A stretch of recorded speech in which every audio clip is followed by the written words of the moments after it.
Mi nombre es Beatriz y en la actualidad vivo en los Estados Unidos. Debo dejar en claro que yo jamás me imaginé que el amor a la distancia pudiera existir, es decir, a través de redes sociales o en diversas plataformas de internet. Pero en mi caso, fue que a través de Facebook conocí a un hombre que vivía en Toluca, México, llamado Julián. Al principio nos comentábamos en las fotos, en las publicaciones.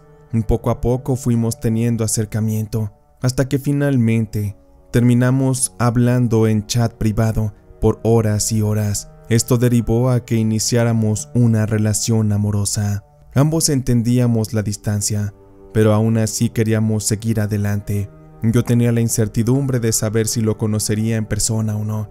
Sin embargo, no me importaba. A mí me hacía sentir muy bien todo lo que hablábamos, el cómo me trataba. No me importaba que todo fuera a través de texto, de videollamadas, de enviarnos fotos. Y es que sin querer me dejé llevar por ese apogeo de los amores por internet. Al principio todo marchaba bien, parecía atento, cariñoso y respetuoso, pero con el paso de los meses se fue transformando en otra persona. Creo que en cuanto me sintió segura, se empezó a volver celoso, controlador. Quería saber con quién yo hablaba, qué hacía a todas horas, a dónde iba, con quién iba. Luego vinieron las humillaciones, groserías por videollamada, por llamada convencional o bien a través de los mensajes de texto. Lo que a mí me parecía más extraño es que, a pesar de sus malos tratos, yo no podía dejarlo. Por más que intentaba alejarme, a veces no tocaba la computadora o el celular, solo para no hablar con él, pero yo me desesperaba, terminaba buscándolo. La verdad es que me moría por escuchar su voz, por seguir sintiéndolo parte de mi vida. Yo no entendía qué me pasaba. Jamás en mi vida había permitido que un hombre me hablara de esa forma, me tratara así de mal, pero con él es como si algo me absorbiera, como si él me dominara aunque estuviéramos lejos. Pero un día me armé de valor y después de una discusión en la cual incluso hasta me amenazó, me dijo que no importaba la distancia, que él encontraría la manera de hacerme daño. Después de esa charla, decidí bloquearlo, cambié de número y corté todo contacto con Julián. Pero honestamente lloré como nunca. Me sentía vacía, desesperada, como si me faltara el aire. No podía estar sin él, aunque sabía que aquel mal amor me estaba destruyendo poco a poco. Y de verdad que aquí fue como comenzó lo más oscuro, lo más horrible en mi vida. Y es que desde enero del año pasado comencé a enflacar mucho, de manera exagerada. Perdí mucho peso en poco tiempo, me temblaban las manos, ya no podía dormir, no descansaba y a veces, por las noches, comenzaba a soñar con algo que me tenía al borde de la locura. En aquellos sueños se encontraba una imagen cadavérica, como una mujer de manos huesudas y una túnica grande que le cubría el cuerpo. Yo sabía muy poco de la Santa Muerte en ese momento, pero en realidad era ella la que estaba ahí, observándome fijamente, siempre callada, siempre inmóvil, como esperando un momento para atacarme o para hacerme saber su presencia, como un modo de advertencia. Yo me despertaba muy asustada, empapada en sudor, y lo raro es que ese sueño se repetía una noche tras otra. Yo jamás fui adoradora de la Santa Muerte, por eso es que me parecía muy raro que aquella presencia estuviera ante mí. La situación llegó a tal grado que en una ocasión le platiqué a una amiga conocida de nombre Maritza. Ella me recomendó que me hiciera unas limpias con huevo, que eso a lo mejor podía sacarme la mala energía, porque seguramente alguien me tenía envidia o me andaba haciendo un trabajito. Mi amiga me dio la explicación de cómo hacerlas y en efecto me las hice, pero me creerán que cada vez que rompía el huevo y lo vaciaba al vaso, la figura de la Santa Muerte salía bien clarita, de verdad demasiado clara, como si estuviera viva dentro del agua. Eso me daba más miedo. No me quedó más que contarle todo a mi mamá, y ella me dijo que hablara con un brujo. Ella conocía a uno. Sin embargo, ese brujo, don Ismael, vivía en México, pero mi madre me consiguió su número, su contacto para que pudiera platicar con él. Después de un par de días me puse en contacto con ese señor. Estaba nerviosa, no sabía cómo explicarle lo que me estaba pasando. El señor me dijo que lo ideal es que yo estuviera presente para poderme atender, pero le platiqué que yo no estaba en el país, y con esto, con ayuda de una persona cercana a él, le mandé una foto mía, le di algunos datos, y él me dijo que iba a poder ayudarme de todos modos. Yo no sé qué tantas cosas habrá hecho ese señor, pero créanme que me dio una descripción exactamente a cómo era Julián y su madre. Me lo describió como un hombre alto moreno, y a su madre como una señora bajita, de cabello chino cortito, de carácter muy fuerte. Me dijo el hombre que estaban trabajando para verme caer, que ya me habían puesto un plazo de muerte. Por eso es que mi cuerpo se estaba secando, por eso estaba adelgazando, y también era la razón de mis sueños tan oscuros. Por eso es que la Santa Muerte se había hecho presente, y también por eso es que sentía esa desesperación por buscar a Julián nuevamente. Sentí que se me helaba la sangre. Todos los detalles, en efecto, se trataba de Julián y de su mamá, la señora Rosario. El brujo me dijo que comenzaría a limpiarme, que necesitaba un par de fotos más mías y que me fuera preparando, porque empezaría a sacar todo lo que me habían metido en el cuerpo. Yo tenía miedo, incertidumbre, pero realmente todo pasó a como lo dijo el brujo. A los pocos días de haber iniciado con los trabajos y con las limpias, les juro que cada vez que yo iba al baño, empecé a arrojar cabellos muy largos y blancos, como si fueran de una anciana, todo desde mi parte íntima.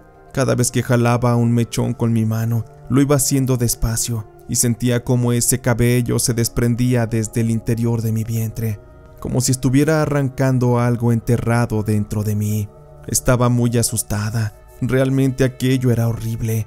Era como estar viviendo dentro de una pesadilla. Semanas después, cuando ya no salió cabello, comencé a sacar pequeños pedacitos como de plástico. Estos estaban ligeramente enrollados y estaban impregnados con algo así como si fuera tierra gris pegada, como si hubieran estado enterradas aquellas bolsas dentro de un panteón. El olor era raro, como a viejo, pero conforme arrojaba todas esas cosas, mi cuerpo empezaba a descansar. Estaba mejorando, ya dormía más, comía mejor y sentía mucho menos miedo. De esta forma fui regresando poco a poco a mi peso normal.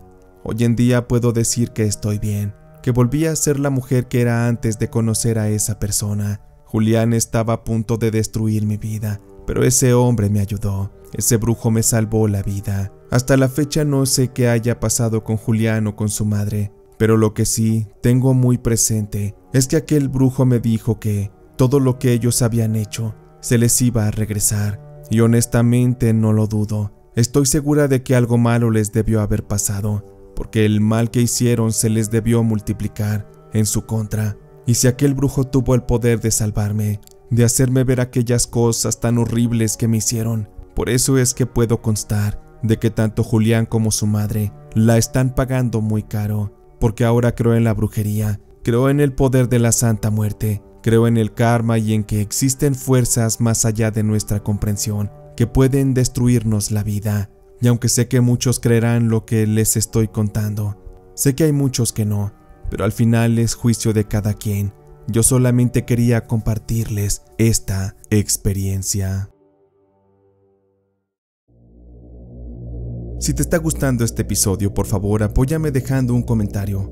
Déjame saber tú a qué le tienes miedo. Y sin más, continuamos.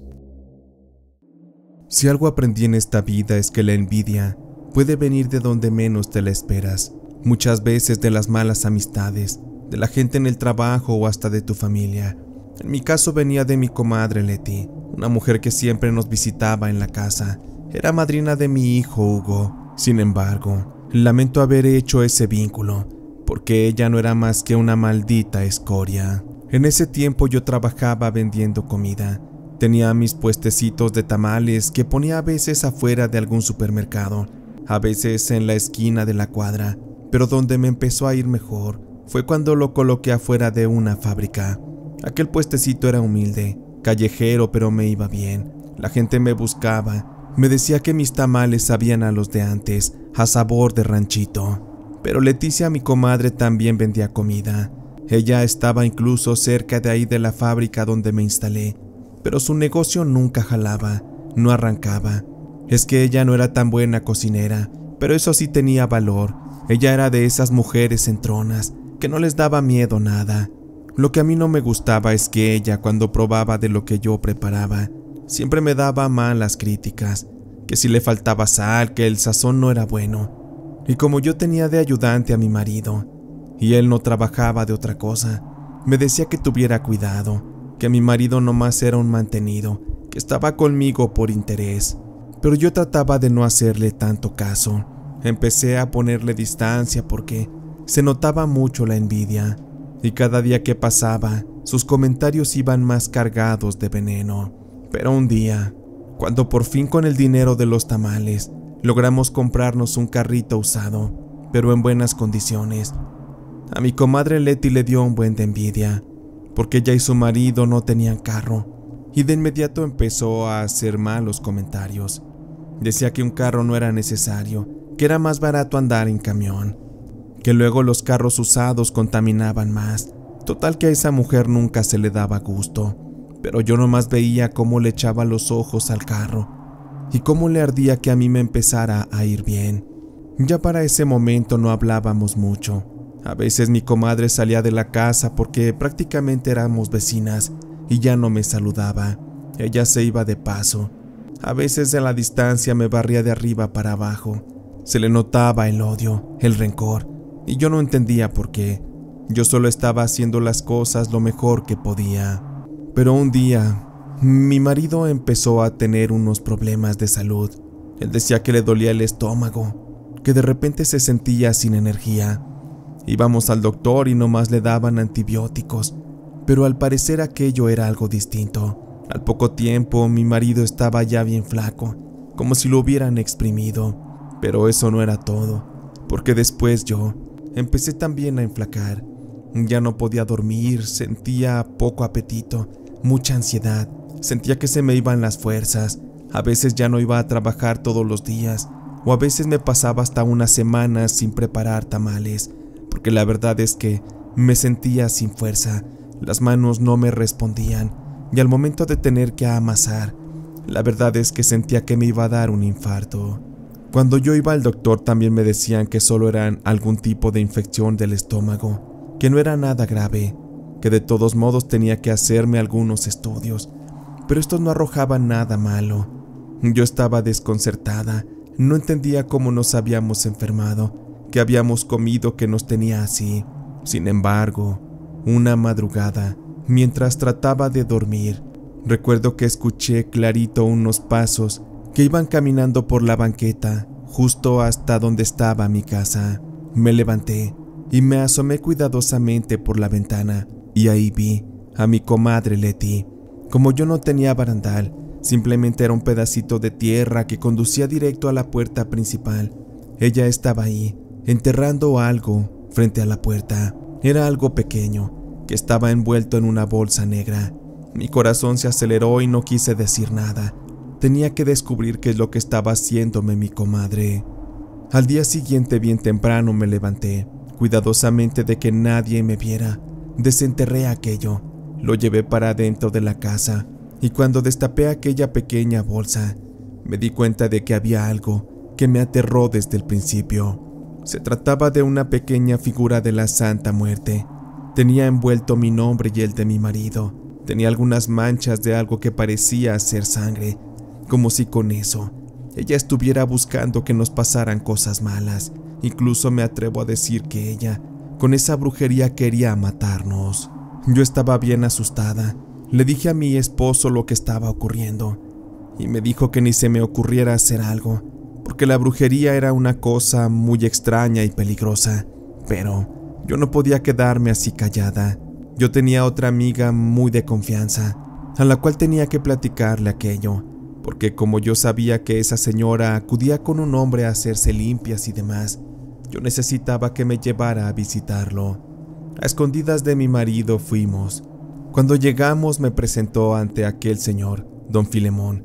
Era un brujo que vivía bien cerca del panteón, y yo nunca había creído tanto en esas cosas, porque no había tenido la necesidad de utilizarlas, pero ya estaba tan mal que acepté utilizar la brujería para defenderme.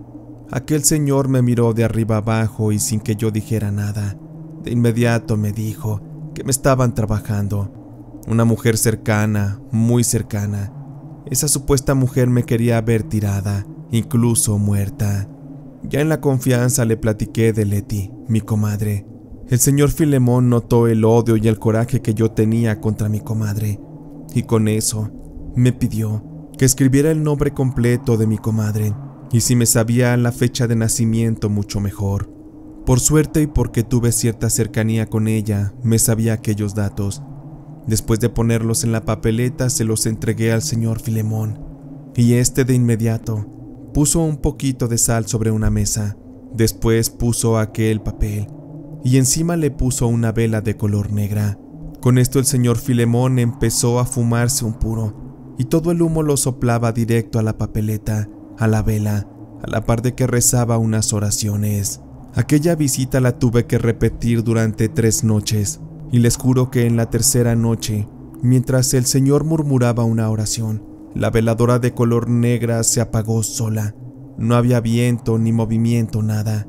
Y en ese momento me dijo el señor Filemón que ya todo estaba comenzando, que mi desquite había sido escuchado. Regresé a la casa bien asustada. Honestamente no sabía en qué me estaba metiendo, pero sabía perfectamente de que si mi comadre Leticia estaba jugando sucio, pues yo le tenía que jugar al ritmo, porque si no yo iba a terminar perdiendo, mi marido también. No pasaron muchos días. Aquel trabajo empezó a funcionar. Mi marido empezó a recuperarse, ya comía más y dormía mejor. Incluso hasta volvía a contar sus chistes esos que, la verdad, solo él entendía. Yo también sentí el cambio. Mis dolores se fueron, mis pesadillas desaparecieron. Durante varias semanas no vi a mi comadre Leticia. Yo regresé a trabajar, pero ella no abría su puesto. Ya después me enteré que un día ella se subió a una escalera para acomodar unas cosas y se cayó, pero como ella era gordita, estaba muy pesada, se terminó quebrando la columna y con esto quedó postrada a una silla de ruedas. Ella ya no pudo volver a caminar.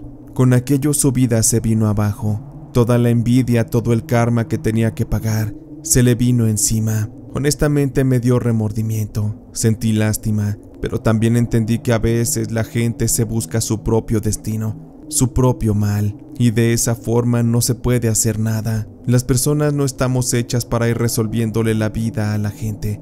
Además, personas como mi comadre nunca entienden, son necias, envidiosas, rencorosas. Uno puede darles la mano cuando están patas para arriba como un perro, pero en cuanto agarran fuerza y valor, de inmediato le pueden meter a uno la cuchillada en la espalda.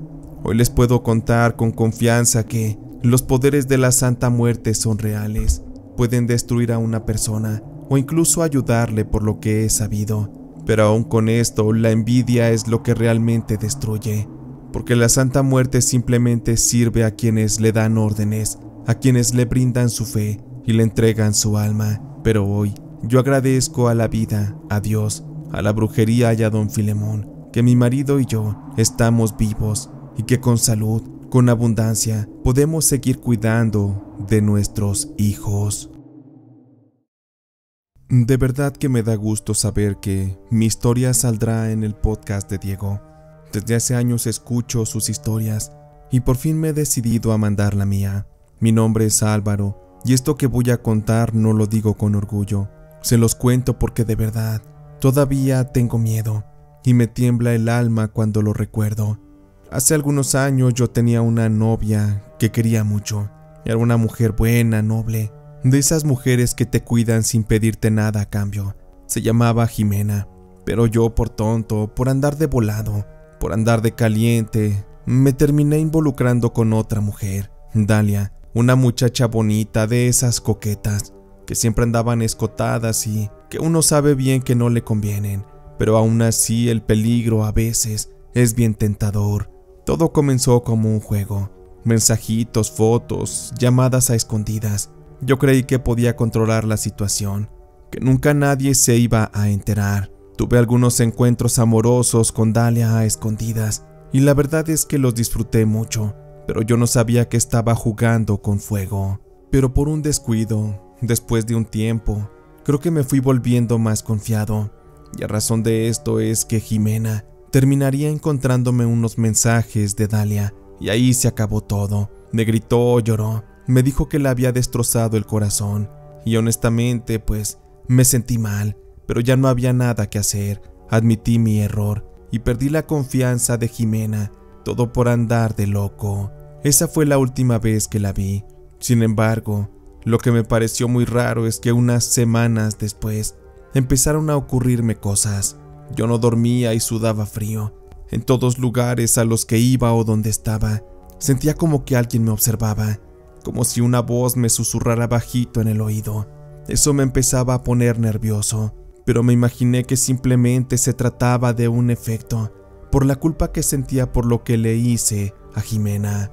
Algo que me parecía muy raro, y que es completamente una locura, es que en las madrugadas a veces, siempre a la misma hora, yo escuchaba unos golpecitos muy suaves en la ventana, pero por la paranoia que sentía y por el miedo, jamás me atrevía a asomarme, y esto solo era el comienzo.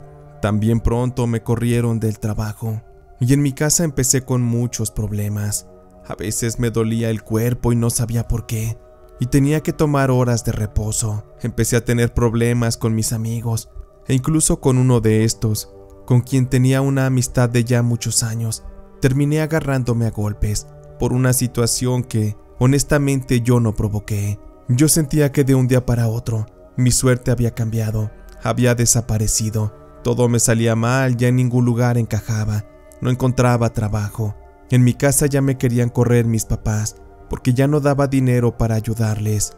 Incluso mi mamá, en una de esas, a modo de broma, me dijo que a lo mejor estaba embrujado, que me fuera a hacer unas limpias, pero yo lo tomé a broma. Yo no creía en esas cosas, hasta que un día, era temporada de lluvias, y resultó que en mi casa, en mi cuarto, teníamos una gotera. Aquella humedad se formó de la noche a la mañana, y me creerán que empezó a tomar una forma, una muy extraña, perturbadora. Aquella humedad tomó la forma de la Santa Muerte. Yo sabía muy poco de ella, sin embargo, la forma era muy definida.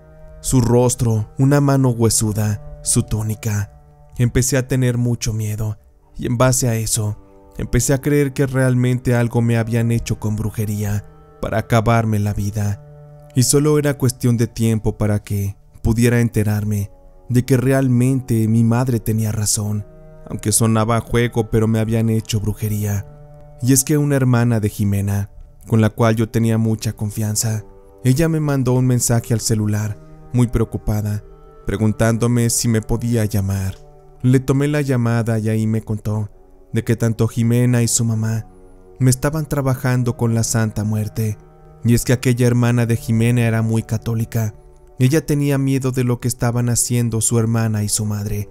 Por eso es que me recomendó que me hiciera algunas limpias, o que simplemente fuera hasta la casa a pedirle perdón a su hermana y a su madre. Yo no conocía a alguien que hiciera brujería, tampoco quería hablar de eso con mi madre. No quería contarle que yo era un hombre infiel, un mal ejemplo. Eso me daba vergüenza. Créanme que preferí ir hasta la casa de Jimena, a pedirle perdón, a arrodillarme, a humillarme, todo con tal de que me dejara en paz. Pero cuando fui a buscarla, ella no quiso salir. Su madre fue quien me confrontó y me gritó en la cara que yo no era más que un perro infeliz, que me largara, que si me estaba yendo mal en la vida, era simplemente porque a las escorias la vida no nos daba suerte, simplemente nos aplastaba. Sabía que tenía todo en mi contra, creí que tenía ya todo perdido. Sin embargo, un día, la hermana de Jimena me dijo que me iba a ayudar, y con esto, ella desde dentro de su casa, a escondidas de Jimena y de su madre, tomó una pequeña figurilla de la Santa Muerte, la cual tenía pegada una fotografía mía, y a la cual le habían pegado un moño negro, como en señal de muerte. Yo le agradecí a la hermana de Jimena por haberme ayudado. Cuando tuve aquel trabajo en mis manos, créanme que fue aterrador. La mirada de la Santa Muerte directamente hacia mis ojos, y el haber visto mi foto ahí, con ese moño, esa sensación de muerte me impregnó el cuerpo, y empecé a sentir que corría peligro.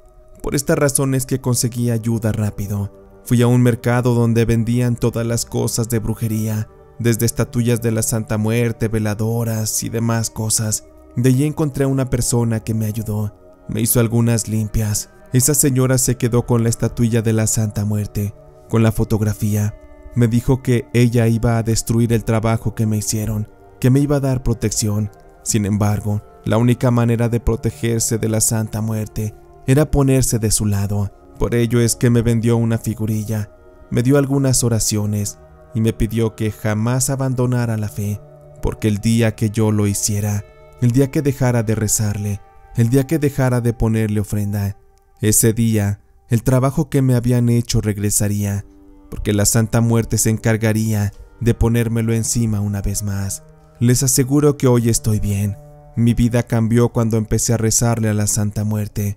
La misma que estaba destruyéndome fue la misma que me regresó a la vida. Fue como una segunda madre. Hoy en día la sigo adorando. Le sigo rezando y le pido alguno que otro favor. Hoy tengo un buen empleo, una vida más ordenada, más alineada. Comprendí que no es bueno andar haciéndole daño a la gente, porque uno puede confiarse, o bien subestimar lo que esas personas puedan hacer, porque con la brujería no se juega, con la Santa Muerte menos. Y para esto el caso que les acabo de compartir. Agradezco nuevamente a Diego por haberlo hecho realidad, por haberlo puesto en su podcast, y sin más me despido, agradeciéndole y también a su comunidad. Te agradezco que hayas llegado hasta esta parte del podcast.